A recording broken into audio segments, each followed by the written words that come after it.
Bonjour à tous, on continue donc Masechet Ketubot, Daf Ain Chet, Perek Shemini. On commence aujourd'hui le huitième Perek. Le huitième Perek va parler d'un sujet qui s'appelle les Nirse Melog. Qu'est-ce que les Nirse Melog? Ce sont des biens qui appartiennent à la femme et qu'elle apporte avec elle dans le mariage. Lorsque la femme apporte des biens dans le mariage, il y a deux façons d'emmener ces biens dans le mariage. Ou le mari elle apporte des biens d'une valeur de 100 par exemple, et le mari s'engage, quoi qu'il en soit, à lui rendre cette valeur de 100. C'est ce qu'on appelle Nirse Tzon Barzel, des troupeaux en métal, en fer, c'est-à-dire que c'est quelque chose, ça rentre 100, ça sort 100, et le bien est complètement acquis au mari. Et lui, il s'engage à lui donner 100 si en cas de divorce ou si il va mourir avant elle. Et ça, c'est ce qu'on appelle un premier type de kinyan qui s'appelle Nirse Tzon Barzel. Donc ça appartient complètement au mari, simplement il s'engage à lui donner la valeur que ses biens avaient alors qu'il s'est au moment du mariage. Et donc que les biens aient pris de la valeur ou pas, ça ne fait pas de différence, il paiera toujours la valeur qui valait au moment du mariage. On a une autre catégorie de biens qui s'appelle Nirse Milog. Nirse Milog, c'est-à-dire que ça reste la propriété de la femme, mais le mari a quand même le droit d'en profiter. En réalité, on va faire une séparation entre ce qu'on va appeler le keren et les pérotes. Le corps du bien et ce que le bien va produire. Par exemple, le cas typique, c'est un terrain. Si la femme apporte un terrain au moment de se marier, au moment du mariage, elle apporte avec elle un terrain, ce bien, le terrain appartient à la femme, mais le droit d'en profiter de tout ce que ce terrain va produire, toute la récolte de ce terrain, ou les fruits, s'il s'agit d'arbres, de ce terrain, appartiennent au mari, et le mari a le droit d'en profiter. Maintenant, ça c'est ce qu'on appelle Nirse Milog. Donc, au moment où une femme se marie, elle décide où les biens qu'elle a, elle entre dans la catégorie de Nirse Tzon Barzel, ou elle entre dans la catégorie de Nirse Milog. Un autre type de bien, c'est une fois qu'elle est déjà mariée, qu'elle reçoit quelque chose en héritage, alors là, ça va automatiquement rentrer dans la catégorie Nirse Milog, le corps du bien à la femme et les fruits au mari, et donc c'est comme ça qu'on va discuter. À partir de quand le mari a le droit de prendre des fruits de Nirse Milog? À partir du moment où ils sont mariés. Cependant, alors la question de la Mishnah, c'est est-ce que le fait qu'il a le droit de prendre ses fruits, est-ce que la femme elle va avoir la capacité de vendre le terrain? Par exemple, la femme, une fois qu'ils sont mariés, elle a des biens et elle veut vendre le terrain.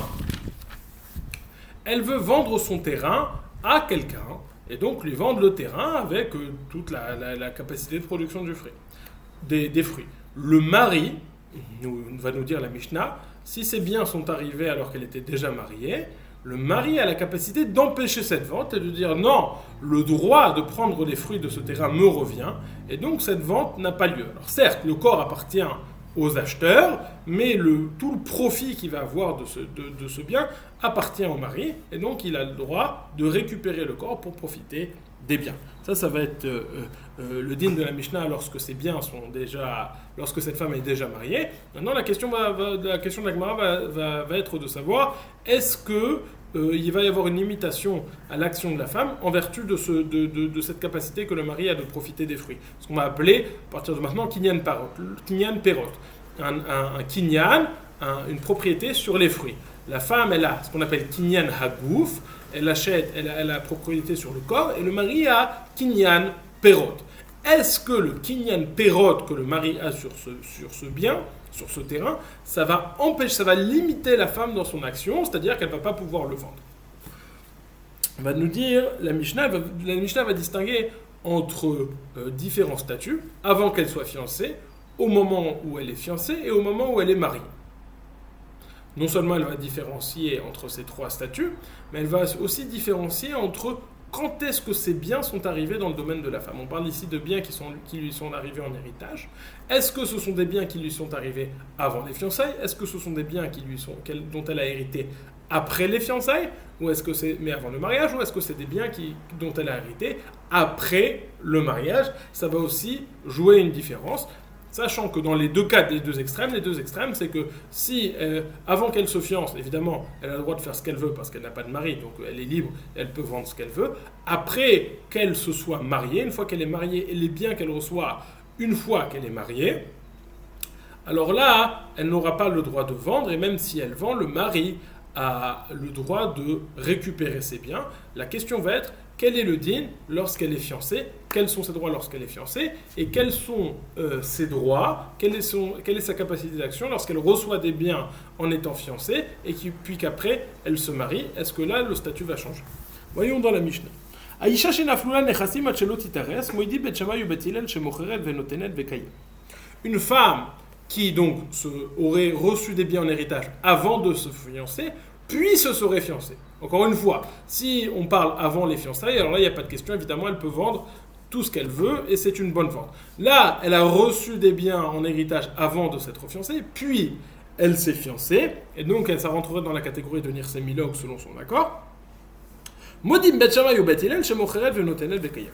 Bet Shammai et Bet Hillel sont tous d'accord qu'elle a le droit de vendre ça à quelqu'un d'autre, et ça s'appelle une bonne vente. Par contre, Naflula Mishenitarsa, si elle a reçu des biens en héritage alors qu'elle était déjà fiancée, et au moment où elle est fiancée, Bet Shammai Omrim Timkor, Bet Hillel Omrim Lo Timkor. Bet Shammai nous disent elle n'a pas le droit, elle ne doit pas vendre ces biens qu'elle a reçus en étant fiancée, et alors qu'elle est toujours fiancée, tandis que Bet Hillel nous dit, Bet Shammai nous dit elle a le droit de vendre, tandis que Bet Hillel nous dit Lo Timkor, elle ne doit pas le vendre. Malgré cela, Eluvelu Modim Sheimacha Venatna Kayam, tout le monde est d'accord que cet interdit mentionné par Bet Hillel n'est qu'un interdit a priori, mais a posteriori, si elle a vendu, c'est une bonne vente et ça va appartenir à l'autre personne. Pourquoi est-ce qu'il y a cet interdit de vendre? Alors, c'est vrai que au moment où ils sont fiancés, le mari n'a pas encore le droit dans les fruits, mais on prévoit, étant donné qu'on suppose qu'ils vont finir par se marier, parce que tout fiançailles normalement va mener à un mariage, tout kiddushin vont mener à des nisouin, donc on prévoit déjà qu'ils vont arriver à un statut de nisouin, donc on va déjà à partir de ce moment lui dire ne vends pas, selon l'opinion de Bet Hillel. Malgré tout, elle a encore toute possession de ses biens, et si elle l'a vendu, cette vente prendra effet. Omar Rabbi Yehuda amrou chachamim lifnei Rabban Gamliel ho'il vezacha be'isha lo yizke banechassim. Rabbi Yehuda s'est étonné de cet enseignement. Il a dit amrou chachamim. Rabbi Yehuda rapporte que les chachamim se sont étonnés de cet enseignement. Amrou chachamim lifnei Rabban Gamliel. Chachamim ont dit devant Rabban Gamliel ho'il vezacha be'isha lo yizke banechassim. Puisqu'il a un srout dans la femme, puisqu'il est déjà fiancé avec la femme, pourquoi ne serait-il pas zoché dans les nechassim? Pourquoi est-ce qu'il n'aurait pas ce droit directement déjà dans les biens? Et par conséquent, la vente ne serait pas valable.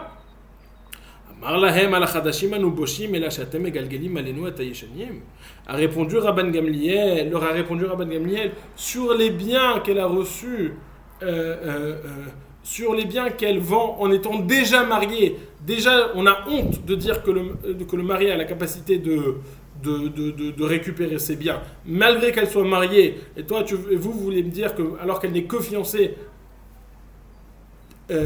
alors qu'elle ne que fiancée aussi, le mari pourrait récupérer ses biens, on n'est pas d'accord avec vous. Continue la Gemara dans notre cas.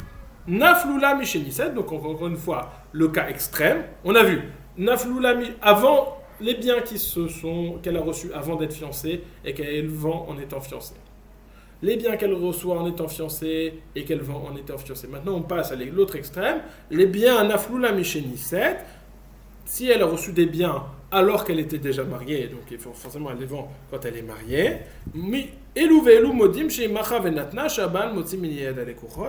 Bet Shammai et Bet Hillel sont d'accord que si elle a vendu, ce qui sous-entend que l'Echatrila n'a pas le droit de vendre, ben, évidemment l'Echatrila n'a pas le droit de vendre, mais quand bien même elle aurait vendu chez Machavenatna, Shabal Motzimiyad Alekuchot, que le mari a la capacité de récupérer ses biens des acheteurs. En effet, son kinyan perot qu'il a dans ses fruits, dans ce terrain, lui permet de limiter le champ d'action de la femme. Hacheloniset, Veniset. Maintenant, si elle a reçu des biens en héritage avant de se marier alors qu'elle était déjà fiancée, puis elle s'est mariée, Rabban Gamliel Omer, Imacha Venatna Kayem, Rabban Gamliel nous dit, alors là, l'Echatrila n'a pas le droit de vendre, comme le din de Haroussa. Par contre, Immacha Venatna Kayam, si elle a vendu, c'est un bon mariage. Si elle les a vendus, c'est une bonne vente. Et la vente prend effet, le mari ne peut pas récupérer ses biens des acheteurs. Omar Rabbi Hanina ben Akavia nous rapporte Amrou lifnei Rabban Gamliel Oil vezacha ba'isha lo yiske ben nechassim. Ils lui ont posé la même question. Oil vezacha ba'isha, étant donné qu'il a eu la propriété entre guillemets sur cette femme, était zoché dans cette femme par son mariage. Lo yiske ben nechassim, combien même il les aurait reçus avant. Il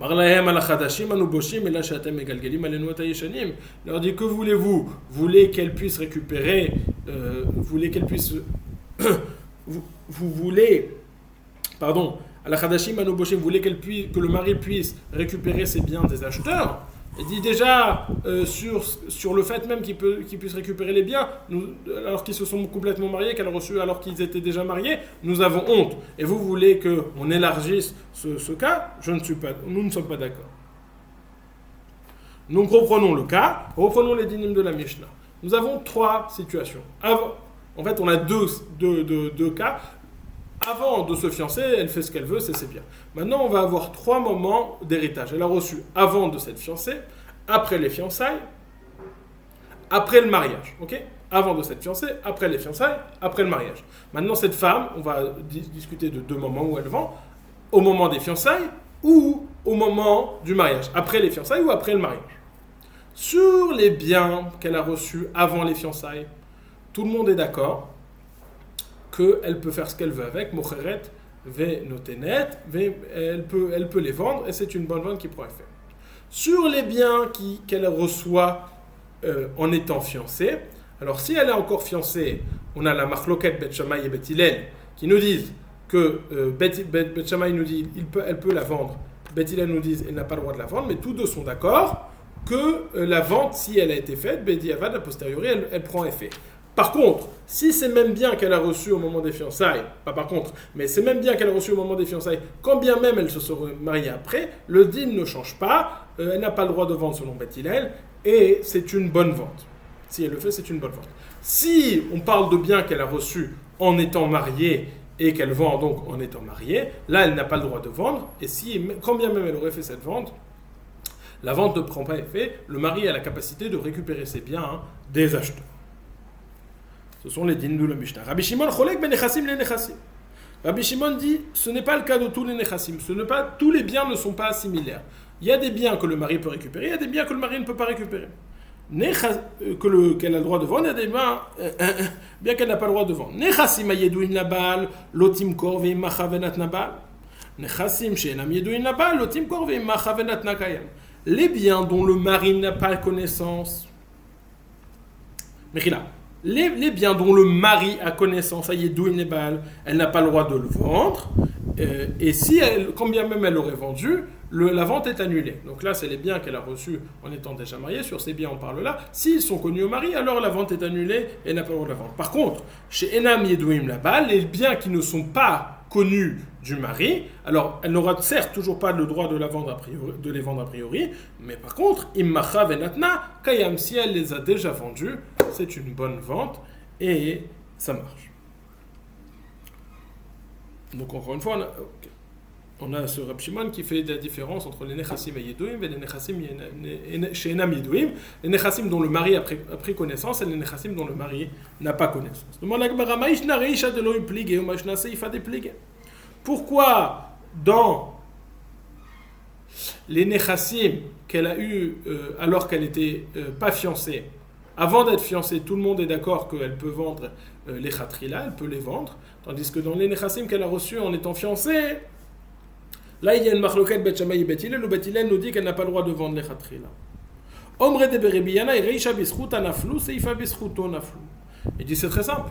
Reisha, quand elle a reçu cet héritage, bischuta, c'était en sa pleine possession qu'elle les a reçus. C'est pour ça qu'elle a la capacité de les vendre. Elle a un plein kinyan dessus. Par contre, dans la seifa, lorsqu'on parle alors qu'elle a reçu, alors qu'elle était fiancée, elle a reçu alors que c'était la possession du mari. La Gemara va tout de suite préciser la possession du mari dans les biens, la propriété du mari, c'est pas réellement la propriété du mari. Si alors qu'ils sont fiancés, ça s'appelle déjà la propriété du mari. Mais alors lorsqu'elle a vendu, pourquoi est-ce que la vente prend d'effet? Et la reisha vadaï bisruta naflu, c'est fa emar bisruto, emar bisruta, emar bisruto. Les khatrila lotim kor imacha venatna kayam. Il dit non. En fait, on va préciser ce qu'on a dit. Dans la reisha où on parlait qu'elle a reçu avant les fiançailles, c'est bisruta, c'est complètement dans sa propriété, dans sa possession. Seifa, lorsqu'elle a reçu ça alors qu'elle n'est que fiancée, peut-être que c'est bisruta, c'est chez elle, peut-être que ça va venir à être bisruto, puisque peut-être va-t-elle se marier. C'est pour cela qu'on a le din lechatrila. A priori, elle n'a pas le droit de vendre selon Beth Hillel, mais Bedi Avad, a posteriori, imacha venatna kayam, si elle a vendu, la vente prend effet. Omar Rabbi Yehuda Amrou Lifne Rabbi Gamliel. Nous avons mentionné dans la Mishnah, donc le cas où elle a hérité de l'argent alors qu'elle était, des biens alors qu'elle était déjà fiancée. La marloquette Bet Shammai ou Bet Hillel. Bet Shammai nous dit elle peut vendre, Bet Hillel nous dit elle n'a pas le droit de vendre. Sur ça on a dit, et Bet Shammai et Bet Hillel sont d'accord que la vente, si elle a été faite malgré tout, elle prend effet, c'est une bonne vente. Sur ça, on nous a rapporté Rabbi Yehuda la question de Rabban Gamliel, qui s'étonnait de cet enseignement. Il disait, normalement, le mari devrait avoir plein pouvoir. Pourquoi est-ce que le mari n'a plein pouvoir? Demande la Gemara, Ibayeleu. Rabbi Yehuda, lechatrila, ou adiavad. Est-ce que Rabbi Yehuda, ce qui le dérange, c'est que la vente prenne effet selon tout le monde après coup, et donc c'est une question selon Beth Hillel et selon Beth Shammai? Ou c'est une question même selon Beth Shammai. Comment Beth Shammai ou Lechatrila, comment Beth Shammai permet-il de vendre? A priori, ça appartient au mari. Dans les termes de la Gemara, Lechatrila ou Adiavad Kay. Sur la permission Lechatrila, a priori, de vendre de Beth Shammai, ou Adiavad sur le fait que la vente prenne effet a posteriori. Réponse de la Gemara. Tashma, viens écoute. Des Tanya Amar Rabbi Yehuda Amar Shmuel Lifnei Rabban Gamliel. Car nous avons enseigné dans une braïta. Amar Rabbi Yehuda nous dit, donc un enseignement qui est similaire à ce qu'on a vu dans la Mishnah. Amrou lifnei Rabban Gamliel, oil vezu ishto, zuma chabatel, avzuma chabatel. Étant donné que cette femme fiancée, cette aroussa est considérée la femme de son mari, puis cette femme mariée est aussi considérée la femme de son mari, de la même façon que si elle est mariée, la vente est annulée. De la même façon, cette femme aroussa, fiancée, la vente aussi devrait être annulée.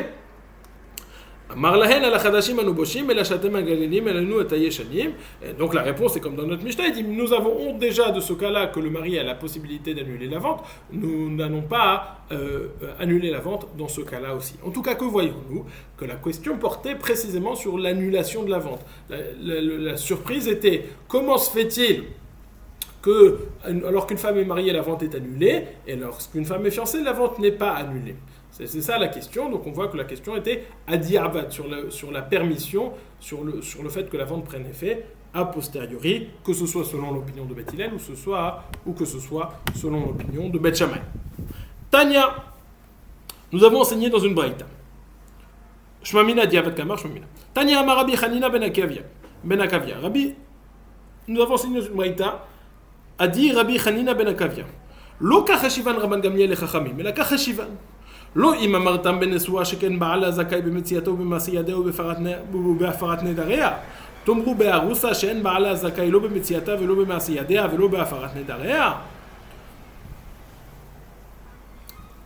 La braïta de Rabbi Hanina ben Akavia. Nous avons enseigné dans le Mishnah que Rabbi Yehuda, la question rapportée par Rabbi Yehuda de Chachamim à Rabban Gamliel sur le fait que lorsqu'elle était fiancée, elle n'avait pas la capacité de faire une vente qui...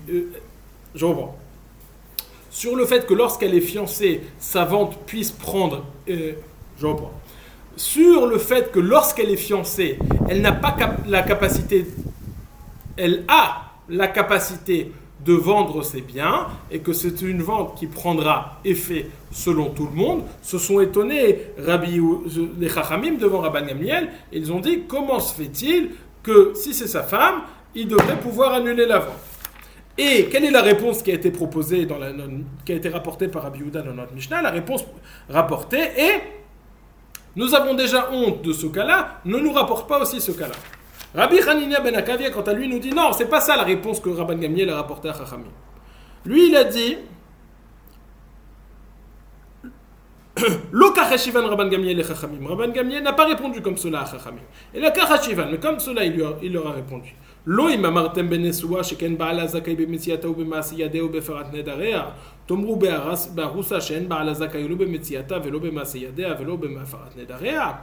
Il dit, qu'est-ce que vous me comparez? Vous me comparez le cas d'une femme qui est mariée, qui est nesua, au cas d'une femme qui est arusa. Ce n'est pas comparable. Nous savons très bien que les droits du mari d'un mari dans sa femme Nesua, ils sont bien plus importants que les droits d'un mari qui n'est que fiancé dans sa femme Aroussa. En effet, le mari, Zakai Bemetziata, c'est les objets qu'elle trouve lui reviennent, ou Bemaaseyadea, ce qu'elle produit lui revient. Son salaire, ou Be'afarat Nedarea, il a la capacité d'annuler ses vœux. Ces trois choses-là ne sont pas en la possibilité de celui qui est juste fiancé. Donc comment pouvez-vous comparer les deux cas? Ce n'est pas comparable. Et c'est comme ça que Rabban Gamliel a répondu à la question de Chachamim. Vous me comparez un cas de fiancé et un cas de marié, il n'y a pas lieu de les comparer. Sur ça, lui ont répondu Amrolo Rebi. Machat shelo niset vachar kach macha maou. Il leur a dit, je comprends. Tu as une bonne réponse pour machat shelo niset. Alors, lorsqu'on t'a posé la question, on t'a posé la question ce qu'elle a vendu sur les biens qu'elle aurait vendus alors qu'elle n'était que aroussa, alors qu'elle n'était que fiancée. Et là, tu m'as dit, il y a une différence lorsqu'elle est fiancée, lorsqu'elle est mariée. Oui, mais il y a une deuxième différence dans la Gemara.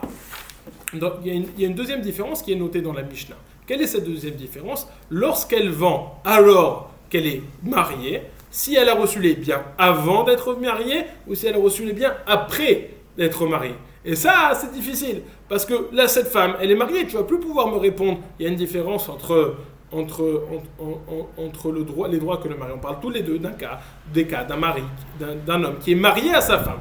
Et malgré tout, on va dire, si elle a reçu des biens avant, elle a la capacité de vendre a posteriori. Si elle a reçu les biens après s'être mariée, elle n'a pas la capacité, le mari a la possibilité d'annuler la vente.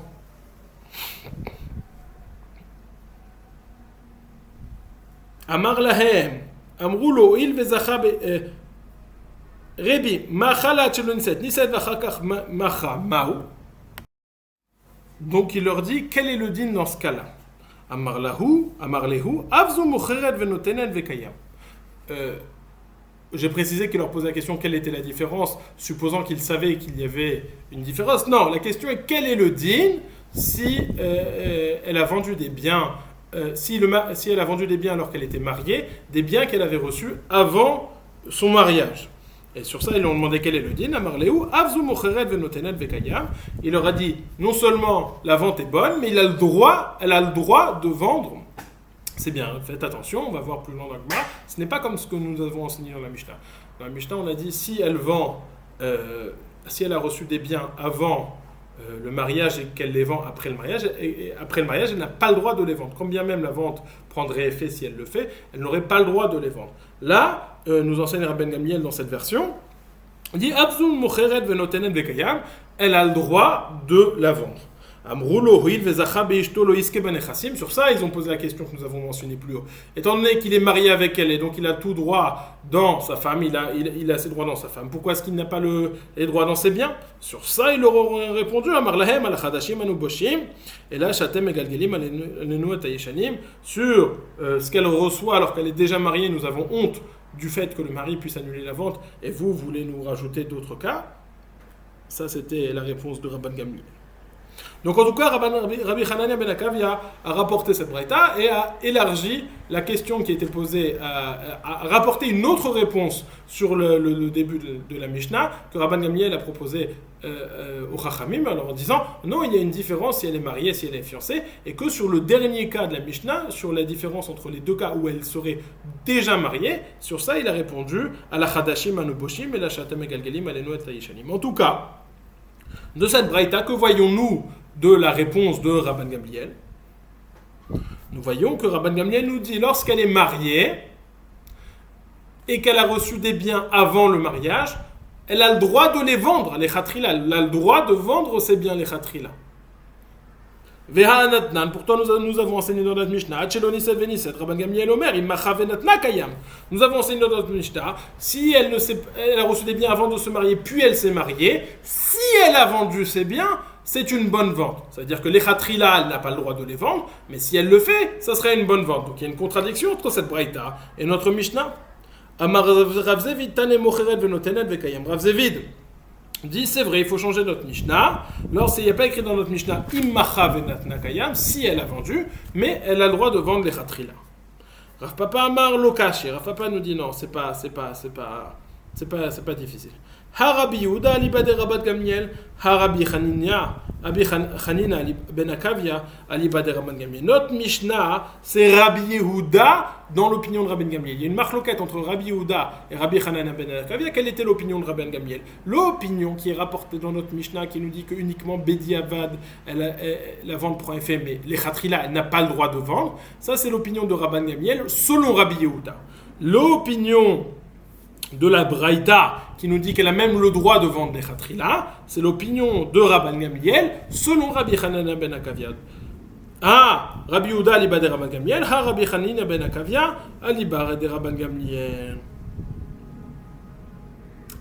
Demande la Gemara.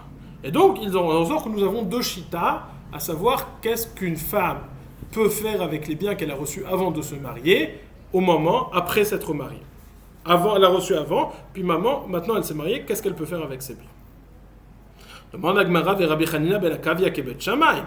Rabbi Hanina ben Akavia pense que dans ce cas-là, elle a le droit de vendre les khatrila, mais pourtant, ça c'est Bet Shammai, parce que Bet Shammai, il a dit que alors qu'elle est fiancée, elle a le droit de vendre. Mais Bet Hillel pense que si elle reçoit des biens alors qu'elle est fiancée, si elle est déjà fiancée, elle n'a pas le droit de vendre. C'est pas possible qu'après ce soit plus cool, plus mekil. Donc ça veut dire qu'il pense comme Bet Shammai qui dit qu'avant on a le droit de vendre, et là aussi on a le droit de vendre. Est-ce qu'il penserait comme Bet Shammai? Il dit non. Achika Amar, lo nechleku Bet Shammai ou Bet Hillel al davar ze. Rabbi Hanina ben Akavia pense encore plus loin qu'il n'y a pas de marloquette Bet Shammai ou Bet Hillel sur ce point. Tout le monde est d'accord que lorsqu'elle est fiancée, elle a le droit de vendre. Il en ressort, selon l'opinion de Rabbi Hanania ben Akavia, que ce n'est qu'une fois qu'elle reçoit des biens en étant déjà mariée, puis en étant déjà mariée, et donc elle les vend, et que la question se pose une fois qu'elle est mariée, qu'il y a un interdit de vendre des biens, et le marié a même la capacité d'annuler la vente. Rav Shmuel d'Ametarvayu ben shenaflu la nechasim acheloni tarsa ben shenaflu la nechasim mishin tarsa veniset abal motzi miyada lekochot. Rav et Shmuel, tous deux eux ont enseigné ben shenaflu la nechasim acheloni tarsa, qu'elle ait reçu des biens avant de cette fiancée.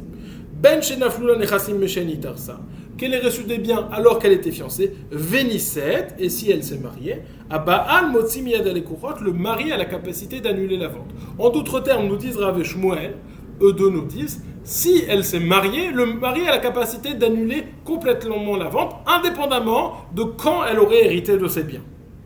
Donc il y a la Gemara Keman, de l'Oké Rabbi Yehuda, de l'Oké Rabbi Hanina ben Akavia, ça c'est ni selon l'opinion de Rabbi Yehuda, ni selon l'opinion de Rabbi Hanina ben Akavia. En effet, tout le monde était d'accord que les biens qu'elle reçoit avant, la vente, est valide, a posteriori en tout cas. Réponse de la Gemara, Inhu de Amre ke Raboteinu, de Tania Raboteinu, Chazru venimnu, Ben shenaflula chelot iteres, ou Ben shenaflula mishenitersa veniset, Haba'al motzi miyad alekuchot.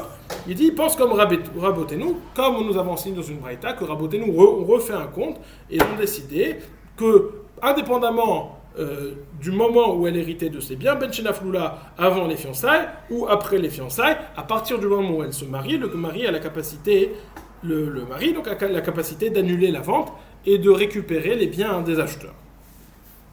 Donc nous avons plusieurs shittot. Nous avons donc les premières shittot énoncées qui faisaient la différence. Si elle a reçu avant le fiançailles, elle a le droit de les vendre complètement. Si elle a reçu après le fiançailles, alors qu'elle est toujours fiancée, il y a une marloquet Bet Shammai ou Bet Hillel. Si elle a reçu pendant le fiançailles et elle s'est mariée, alors les khatrila, elle n'a pas le droit de vendre, mais Bedi Avad, c'est une bonne vente. Et si elle a reçu après s'être mariée, après s'être mariée, alors là, elle n'a pas le droit de vendre et la vente est annulée. Ça, c'était l'opinion de base que nous avons vue. Après, nous avons vu l'opinion de Rabbi Hanina ben Akavia qui nous disait, si elle a reçu alors qu'elle est fiancée, tout le monde est d'accord qu'elle a le droit de vendre qu'elle a le droit de vendre et la vente est bonne. Si elle a reçu alors qu'elle est fiancée, quand bien même elle se serait mariée, elle a le droit de vendre et la vente est bonne. Uniquement si elle a reçu les biens alors qu'elle est déjà mariée et qu'elle vend à ce moment-là, alors la vente est annulable par le mari. Et sur ça, nous avons vu une troisième chita, la chita de Rapoteno, qui nous dit à partir du moment tout ce qu'elle fait en étant mariée, le mari a la capacité d'annuler la vente. Nous avons enseigné dans la Mishnah, Misheniset Elu ve'elu moidim. C'est-à-dire à partir du moment où elle s'est mariée et qu'elle reçoit des biens en étant mariée, tout le monde est d'accord que le mari a le droit d'annuler la vente. Leima tanina netakana tusha da Rabbi Yossi ben Rabbi Hanina beushet kino isha shemacha ben irsemilok bechaye ba'ala umeta ba'al motzim yada lekuchot.